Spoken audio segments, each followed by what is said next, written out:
Welcome to this video on adding and subtracting rational expressions with different denominators. Let's begin. First of all, let's remember how to add fractions with different denominators. So let's say I have the fraction 1/3 and the fraction 1/2. So remember, 1/3 means I have one piece of a whole that's been divided into 3 equal sections, and 1/2 means that I have one part of a whole that's divided into 2 equal sections. Well, think about this as pizza, right? These are different sizes of pizza. So if you ate one of these slices, let's say you ate the 1/3 slice, and then I ate the 1/2 slice, the question is, did we eat the same amount of pizza? If you wanted to answer the question, how much pizza was consumed, you can't simply add 1 and 1 to get 2, and adding 3 and 2 to get 5, I mean, that just makes no sense, right? So how would you, let's say we were trying to split the price of what we ate fairly, right? Obviously, if I ate the half, I ate more than you. If you ate just the third of a pizza, right? And so you should pay less than I should, right? But how do we figure out, how much each of us should pay? Well, the easy way to do it is to take each pizza and think about dividing it so that the slices of pizza are the same size. So how could we go about doing that?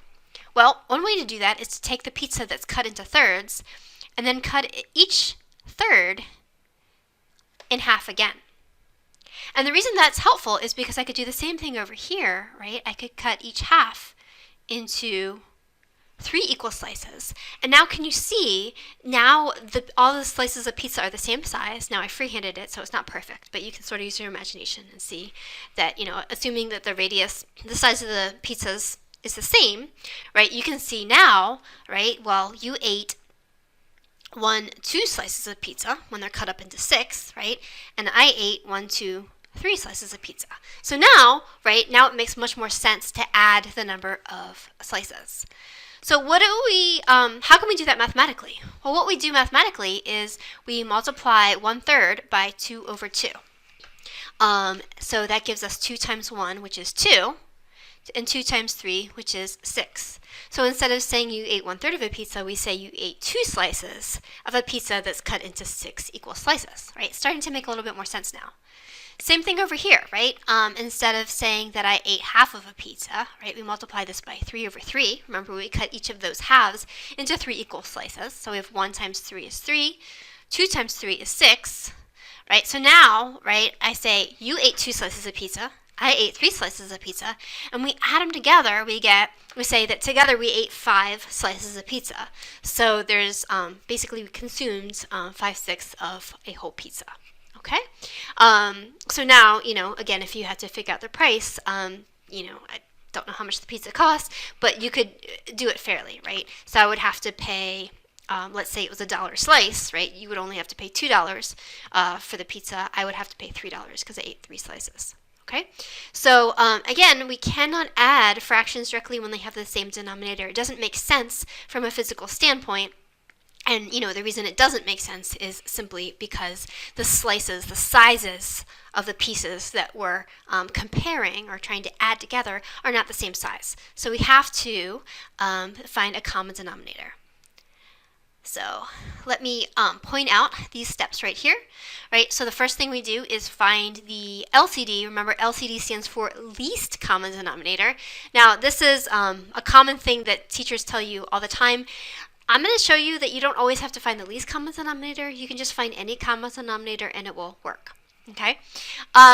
So once you find either the LCD or the common denominator, you need to make sure that both or all fractions, if you're adding more than 2 together, have the same denominator. Then once you do that, then you can go back to the method we use where we just add our numerators, put them over the same denominator, and then simplify. So let's go ahead and start a simple example here with a rational expression where you can see the denominators are very different. So one denominator is x minus 5, the other one is 4x. Okay, and what do we need? We need to find the least common denominator. Okay, so the easiest way to do this is to basically put everything in a pot. So we have x minus 5, that's one factor. Okay, so let me take a minute and just write this out. 2 times 2 divided by the quantity x minus 5. I'm going to leave some space here. Okay, and then 4x. Okay, so you can see that the left side fraction has an x minus 5. The right side fraction has no x minus 5. So guess what? He needs an x minus 5. Now remember, I can't just multiply the denominator because that would change the value of the expression. But if I multiply by x minus 5 over x minus 5, well, that's really just 1, right? So that's part of my LCD. So then we have to ask ourselves, okay, well, what does the right side fraction have that the left side doesn't? And of course the answer is the right side has a 4x. Okay, so then I can multiply the left side equation by 4x over 4x. Again, really essentially multiplying by 1, not changing the value of the fraction overall. Okay, but this is going to get us the common denominator. Okay, so this is our LCD right here. Now, you might be wondering, hey, couldn't you multiply? Couldn't you expand? Absolutely. You can do whatever you want. My personal advice to you is don't expand, don't multiply until the very end with the denominator, because if you leave it in factored form, you might be able to reduce and cancel out. All right, so let's begin. So let's multiply our numerator. So we have 2 times 4x. 2 times 4x is 8x. Okay, then over here we have a fun little distributive property. So we're going to have 3 times x. 3 times x is 3x. Then we have 3 times negative 5. That's negative 15. Notice here I'm kind of saving some steps here, and I'm going to just throw all of this, both numerators, over a single denominator. Again, I'm leaving that denominator in factored form, and hopefully in a minute you'll see why. It's going to save me, hopefully, some bother and some time. Maybe, maybe not. Okay, so now what should we do? Well, we should probably combine our like terms. So 8x plus 3x is 11x. So we have 11x minus 15 over the quantity 4x times x minus 5. Okay, so I always want to think about factoring. Unfortunately, if you look at the numerator 11x minus 15, 11 is a prime number. There's nothing I can factor out. So it doesn't appear that in this particular problem that we will be able to factor anything out. So what should we do? Well, I'll give you 2 options. You can either leave it like this. Okay, I'm fine with that answer. If that makes you uncomfortable and you feel like you need to expand the denominator, you can. To me personally, that just takes extra time that isn't really useful or helpful. But you could write it as 4x squared minus 20x. So if you prefer, you could rewrite it as 11x minus 15 over 4x squared minus 20x. That's kind of illegible. There we go, 20x. So I would also accept this as an answer. The other thing that I haven't mentioned yet, remember we have our restricted or excluded values. The textbook kind of glosses over this, but we really need to list those excluded values as part of our solution to remind ourselves that we cannot divide by 0. So the 2 ways that we would get 0 in our denominator is if 4x were equal to 0. So in other words, x cannot be equal to 0. Or if x minus 5 were equal to 0. So in other words, x cannot be equal to 5. Okay, so I'm going to write a comma after the solution and write x cannot be equal to 0 or 5. Okay, same thing over here, x cannot be equal to 0 or 5. Okay, I know it seems like a little bit extra, but one, it's good practice because that is one thing that is assessed. Here is finding the restricted or excluded values. And again, when you get into a later chapter or another class and you're asked to graph some of these functions, it's important to remember to find those restricted or excluded values and make a note of that because it changes the graph at those values. Okay, let's do another one. So again, here we can see actually the numerators happens to be the same, but that doesn't help us, right, because the denominators are not the same. So let me rewrite this problem down here. And there we go. Okay, so the LCD, so the left fraction has an x plus 1 in it, as you can see. Okay, the right side equation doesn't have an x plus 1. So I'm going to put parentheses here. So I'm going to multiply it by x plus 1 quantity over x plus 1. Okay, then we look at the right fraction. We can see that the right fraction has an x minus 1 and the left one doesn't, so he needs an x minus 1 as well. All right, so our LCD is x plus 1 times the quantity x minus 1.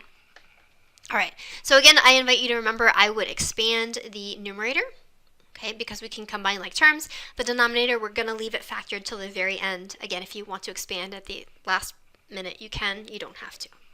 So as you can see, hopefully you can see we need to do the distributive property here. So we have 2 times x is 2x, negative 1 times 2 is 2. Okay, then again, I'm going to kind of cheat, do an extra step here and put everything over a single denominator. So again, we have 2 times x is 2x, 2 times 1 is 2. Okay, and we're throwing all of this over the LCD, the common denominator, which is x plus 1 times x minus 1. Or if you want to rewrite it as x minus 1 times x plus 1, doesn't matter. Okay, so let us combine our like terms. We have a 2x plus a 2x, that is 4x. Okay, then we have a minus 2 and a plus 2. Oh look, they cancel out and that just gives us 0. Okay, so we have 4x over the quantity x plus 1 times x minus 1. Okay, so again, I always make sure I list or mention my restricted values, which are positive and negative 1. Remember, those come from setting the denominator equal to 0. I think that this is perfectly acceptable and fine to leave it this way. If you need to expand it, you can write 4x over the quantity x squared minus 1, again, listing those restricted values.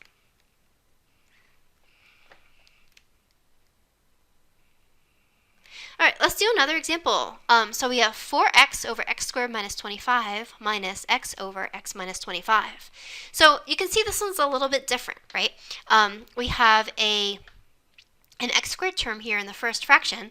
So before we do anything, we probably need to factor our x squared minus 25. Again, if you don't remember how to factor polynomials, please go back and watch those videos. But I'll just tell you that that is a difference of squares, and it can be factored as x plus 5 times x minus 5.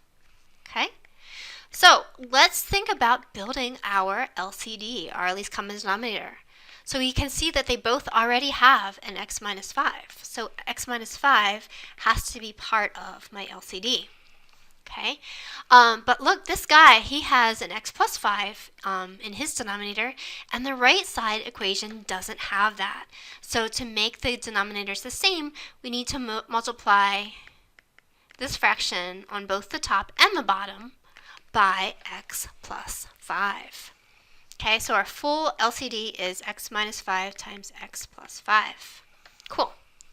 All right, so let's go ahead and expand the right-hand numerator and at the same time write everything over the same denominator.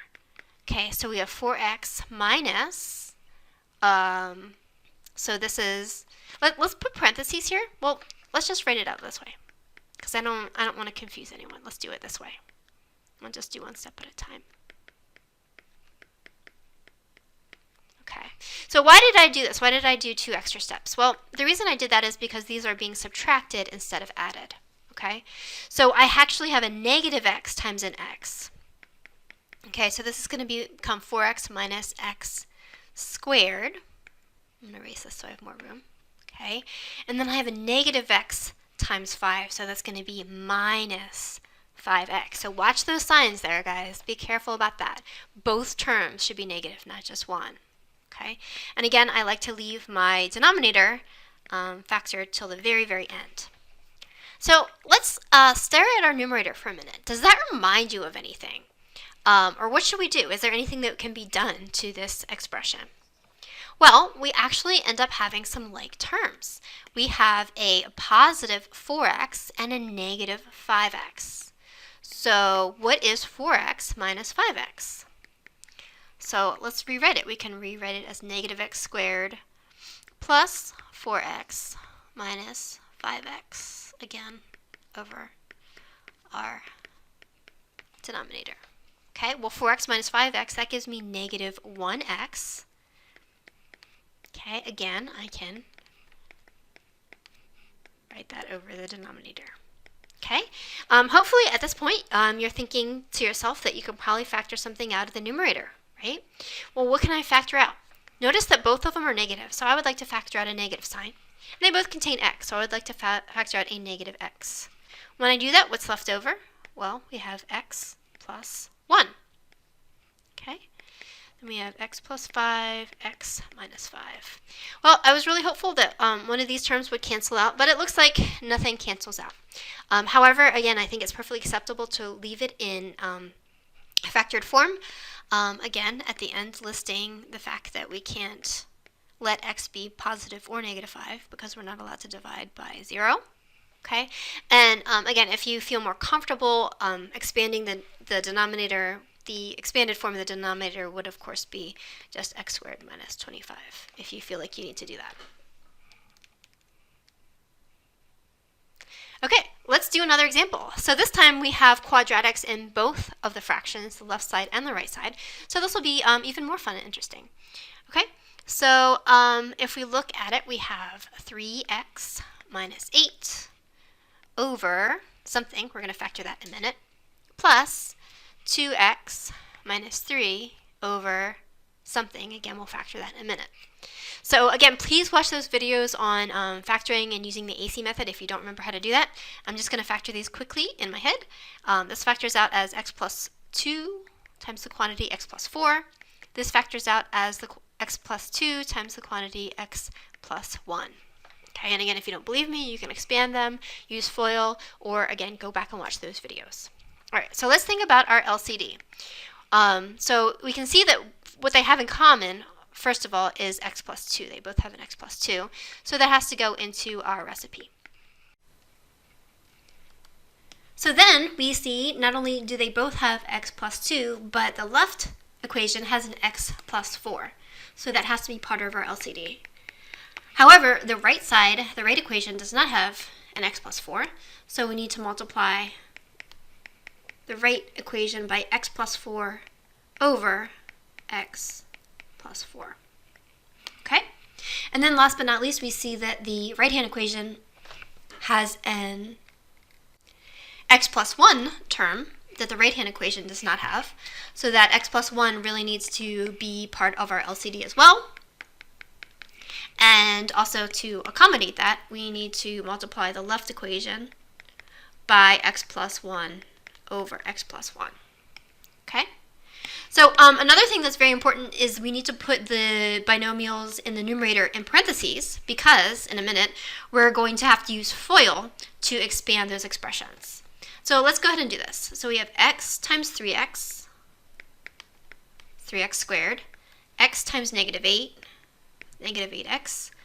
Then we have 1 times 3x, 3x. Then we have 1 times negative 8, negative 8. Okay, I'm going to go ahead and take the liberty of putting everything over a single denominator.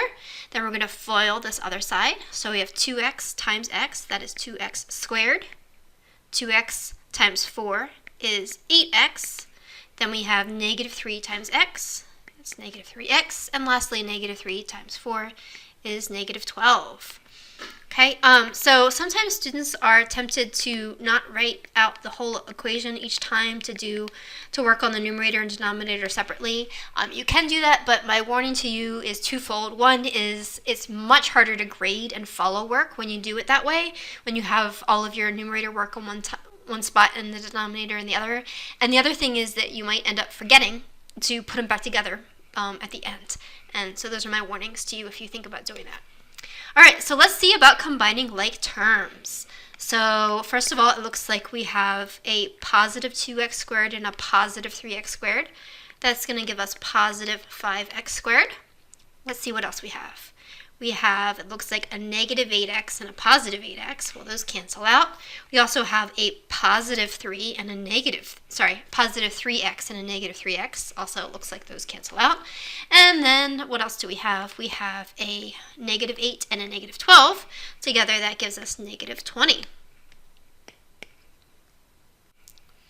All right, so again, writing out the factored form of the denominator. Okay, so at this point you might be like, oh my gosh, I'm done. But unfortunately we're not quite done yet because what we need to do is we need to factor our numerator. So we can factor it as 5 times the quantity x squared minus 4.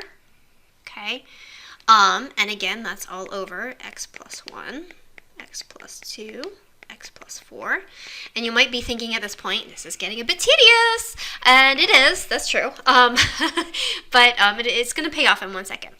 Okay, so do you see anything we can do with the numerator? So hopefully you see that it is a difference of two squares, and we can rewrite it as x plus 2 times x minus 2. Okay, and then we have x plus 1, x plus 2, x plus 4. Okay, so this is the fun part. This is the part where we get to cancel out like terms, which is x plus 2 and x plus 2. Okay. However, again, I just want to remind you that what we really need to do is we need to list our restricted or excluded values. Okay, so x cannot be equal to -2, even though we're canceling that out algebraically. Okay, so I'm a little bit out of room here. Let me see if I can fit it in a little space here.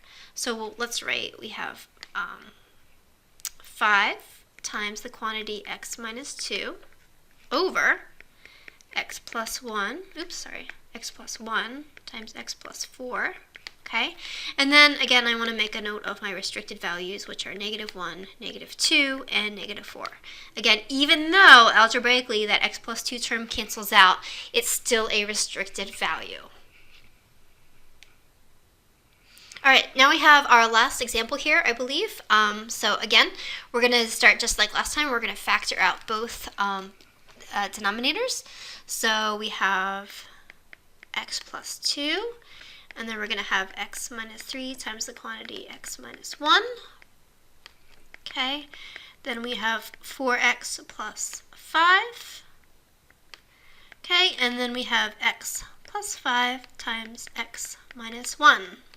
Okay, so thinking about our LCD, we can see that both terms have an x minus 1. So that's going to be part of our LCD, x minus 1. Then we can see that the left fraction has an x minus 3. Which the right fraction does not possess, so we need to fix that. So x minus 3 over x minus 3. Okay, and then likewise, there's an x plus 5 on the right side that the left side doesn't have, so we need to fix that. So we'll multiply this by, squeeze it right in there, x plus 5. Okay, so that's also part of our LCD. And then, of course, remember, it's important to put parentheses around the binomial in your numerator so that we can FOIL them. So let's go ahead and FOIL. So we're going to have x squared. I'm just going to do this quickly. Plus 7x plus 10. And again, I'm going to write it as a single numerator. And then we're going to have 4x squared. I'll write this one out. Plus 5x minus 12x minus 15. Okay, so I did skip a few steps in the first expansion there. And then don't forget your denominator. Okay, so let's combine some like terms now. So it looks like we have a 1x squared and a 4x squared. That's going to give us a 5x squared. What else do we have? It looks like we have a plus 7x and a plus 5x. That gives me a plus 12x. Then we have a minus 12x. So cool, they cancel out. So you end up with 0x, or just 0. Okay, then we have a plus 10 minus 15. Altogether, that's going to give me a minus 5. Okay, again, still all over this denominator here. X minus 3, x minus 1, x plus 5. Okay, so hopefully you're thinking now that we can factor our numerator. First, we can factor out a 5. Okay, so we factor out the 5, and then we see we end up with a difference of 2 squares. So we can then factor out the difference of 2 squares. It becomes x plus 1 times x minus 1. And of course, at this point, this is where we can factor out some algebraic terms.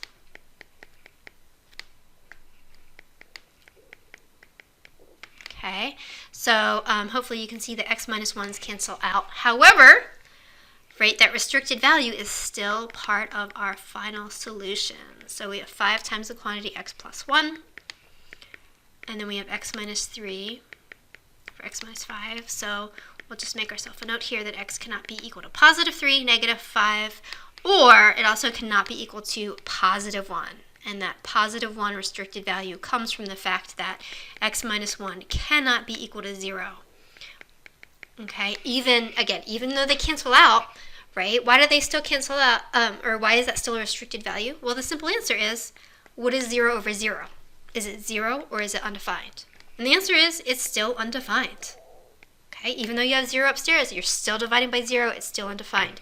So we still have to include 1 as part of our restricted or excluded values.